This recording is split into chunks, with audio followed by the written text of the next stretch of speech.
Olá meus amigos, olá minhas amigas, bom dia, boa tarde,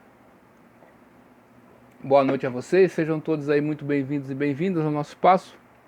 Você pai, mãe, curioso, educação, aluno, aluna, professor, professora, sejam aí todos muito bem-vindos e muito bem-vindas aqui a esse humilde espaço. Você que me acompanha de longa data, tem gente que me acompanha desde a época do Orkut, até antes, né? E enfim, pelo bom e velho e-mail, pelo blog, pelo YouTube, muito obrigado pela sua visita, você que é inscrito no nosso canal, obrigado pela sua inscrição, você que não se inscreveu, se inscreva-se aí no nosso canal, se você gostar do vídeo, dá um like, se você não gostar, dá um dislike. Um grande beijo para minha amada Elisângela, um beijão para o meu amado filho Emmanuel, papai te ama de montão. Hoje, dia 25 de fevereiro de 2021, no meu relógio são 20 horas e 43 minutos, quinta-feira, né? Choveu um pouquinho agora em Americana, deu uma refrescada no tempo, né? Tava calor pra caramba. E hoje nós fizemos vários vídeos, né? E eu fiquei de falar sobre o gênero neutro, né? Na língua portuguesa, né? Que o pessoal está querendo usar. A gente vê aí o Conselho Nacional de Justiça, né? Querendo usar esse termo. Nós vemos aí muitas pessoas querendo utilizar, incutir na sociedade esses termos. E a gente vê com uma certa preocupação certos movimentos não espontâneos, porque uma coisa é aquilo que você vai incorporando na língua com o passar do tempo. Há muitos anos atrás a gente falava vossa mercê, vós me ser, hoje você fala você, tá certo? Então, naturalmente foi incorporado na língua, tá certo? É uma coisa que precisa ficar clara. Então a língua, ela vai se prostituindo, não tem jeito, vai se prostituindo. Então a gente vê as regionalidades do Brasil. Por incrível que pareça, ainda tem muito.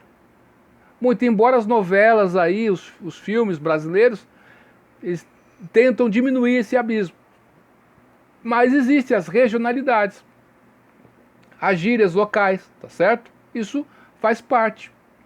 Tem um dicionário baianês, né? Quando eu morei na Bahia era engraçado, né? Aumentou um pouquinho mais, né? Tem mais coisas ali. Até você também, né? Eu lembro que na minha época de adolescente tinha a língua do aço, tinha a língua do falar ao contrário. Em vez de você falar mãe, você falava ema, já falei sobre isso também. Ipa, certo? Então, são coisas que aconteceram, mas não pegaram, certo? Por quê? Porque não vingou, enfim. Então, o que acontece com o gênero neutro? Foi criado na academia por um grupo de pessoas que não representa a maioria da população brasileira, certo?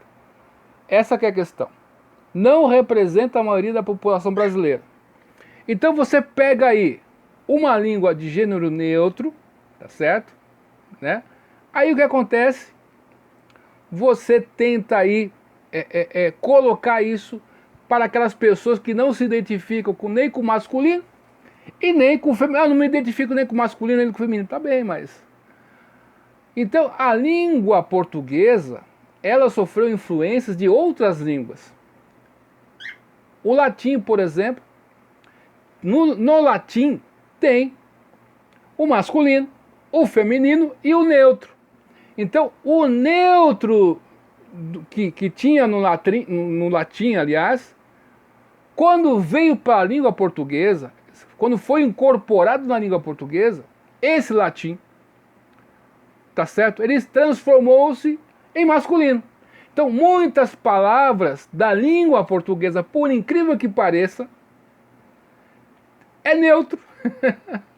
São questões de você estudar, não acredite em mim, tá certo?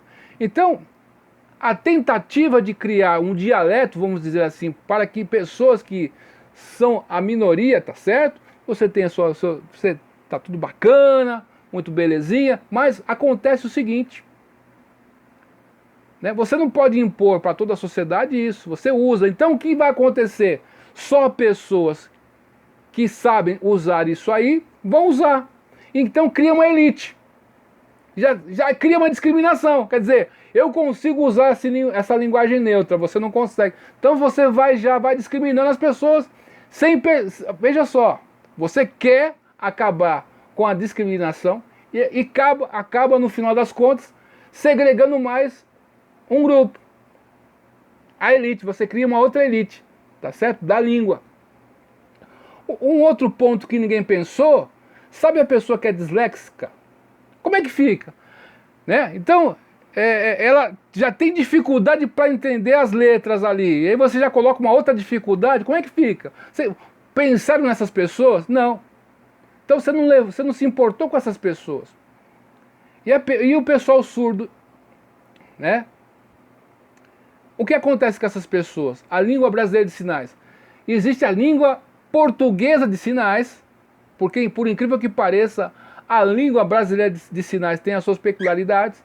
Então, como que você vai conseguir passar o gênero neutro para essas pessoas? Elas já estão em dificuldade, vão ficar com mais dificuldade ainda.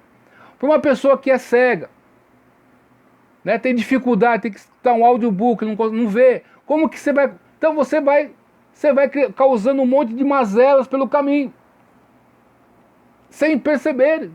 Dá para entender um trem desse? Então, esse é um problema. Então você cria, no final das contas, uma elite, uma casta de pessoas que conseguem falar o gênero neutro, né? Outras pessoas se sentem aí, vamos dizer assim, rejeitadas, tá certo? Até mesmo aquelas pessoas que supostamente, né? É engraçado, né? As pessoas que não se identificam nem com o masculino nem com o feminino, mas aí tem uma questão aí que você veja a contradição, né? Esse mundo é da contradição.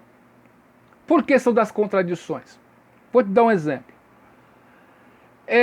Tem uma pessoa que você não gosta, você não vai com a cara dessa pessoa. Mora perto do seu bairro lá. Essa pessoa possui um automóvel. Um exemplo. Aí seu pai passa mal lá, tá precisando ser levado para o hospital, é de madrugada, aí você só tem essa pessoa no bairro que tem um carro ali e tal, e você fica pensando o quê? Você vai levar em consideração que você não gosta dessa pessoa, ou você, para salvar seu pai, você vai passar por cima disso e vai pedir socorro. Então o mundo é das contradições, infelizmente, meus amigos. Tá certo? Então você vai pedir ajuda. Então, essa pessoa que não se identifica nem com o masculino nem com o feminino, ela vai se identificar com alguma coisa. Alguma questão do feminino ela vai se identificar, alguma questão do masculino. Não tem neutralidade. Essa questão de ser neutro, o mundo é dual. Não tem jeito de você ficar neutro, que nem uma planta. Você não consegue. Né? Você tem que participar, você vai ter que tomar um lado. Ou feminino ou masculino. Aí você que é aí, tal, não se identifica nem com masculino nem com feminino. Tem dia que você está mais feminino, tem dia que você está mais masculino, não sei. Né? Sempre vai ter o ativo e o passivo, não sei. Sempre vai ter isso, não tem jeito, tá certo? Então, essas contradições acontecem. Como é que fica isso aí? Como que você vai lidar com isso aí? Tá certo? Essas contradições existem. Então, como é que ficam os surdos? Como é que ficam aí o pessoal que tem dislexia? Como é que fica o pessoal que tem o síndrome de Down? Como é que fica esse pessoal aí?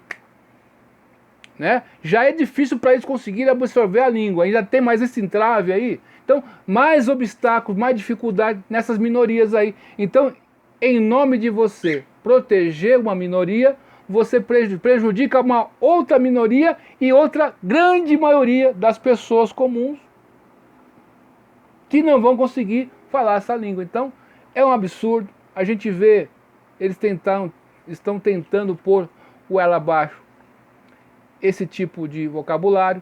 A língua portuguesa, em 2009, teve essa reformulação. Pelo que eu sei, ainda não teve, né, essa reformulação. Como que já estão usando? Isso aí é inadmissível, isso aí. Certo? Sem ter a formalidade da coisa, já estão usando. Se vai pegar ou não, não sei, eu acredito que não. porque quem vence é a maioria. Tá certo? Então, pense nos disléxicos, pense nos surdos aí, pense nas pessoas que são cegas, a dificuldade que elas terão, tá certo? As pessoas que têm DM, né? Baixo nível intelectual, como é que fica? Já olharam todo esse cenário? Então, depois de explicar tudo isso aí, você veja, olha só, né? Onde nós estamos aí. A gente tem que, você que estuda aí os cursos de licenciatura em letras, curso de licenciatura, pedagogia, enfim, você tem que ser aquela pessoa que é vigilante no que tange a educação aí, porque esses absurdos estão ocorrendo e vêm da academia, essas absurdidades. Então, sem contar o alto número de analfabetos que existe no Brasil, você não conseguiu sanar um problema e já vem com outra coisa. Dá para entender esses... Então, vamos primeiramente, é questão de princípios. É questão de princípios não, de o mais urgente. Tá certo? Qual que é o mais urgente? Eu quero comer caviar. Tá certo? Quanto custa? Eu não tenho esse dinheiro. Você vai passar fome? Não. Qual que é o mais urgente para você? Se alimentar. O caviar pode ficar para uma próxima. Certo? Você que gosta. Então, tem coisas que são mais urgentes. É questão de lógica, né? Então é isso. Então, nós temos que sanar a inclusão dessas crianças, desse pessoal que não sabe ler e escrever, dos alunos universitários que são, como fala, que tem dificuldades, para depois você vir com um negócio desse, que é mais sofisticado, entre aspas, parece que é, mas não é tanto assim. Então, dito isso aí, essas são nossas considerações, tá certo? Se você quer usar, usa. Meu irmão, fica à vontade. Vai ter uma hora que você vai estar na contradição, porque esse mundo é o mundo das contradições. Você vai ter que tomar um lado, não tem jeito. Sempre você vai ser provocado a tomar um lado, porque é a dualidade. Krishna diz no Bhagavad Gita, Raja Dveshas Vimuktas Tu. Esse mundo é da dualidade, você tem que superar elas. Como que você vai superar elas? Então você vai ver esses conflitos existenciais na grande literatura, né? Essa literatura que já é consolidada pelo tempo, tá certo? Então, dito isso aí, muito obrigado pela sua inscrição aqui no nosso canal. Você que fez essa pergunta aí, obrigado pela sua questão. É basicamente isso aí, nosso posicionamento. Então você que estuda aí letras, você tem que estar atento a isso aí. Você não pode aceitar tudo que vem, né, goela abaixo. Nós temos outras prioridades aí no nosso Brasil. E sem contar os últimos lugares do PISA que nós temos aí que sair das últimas colocações. Duvide de tudo, depois duvide da dúvida, estude hoje, porque amanhã pode ser tarde. Até mais, tchau.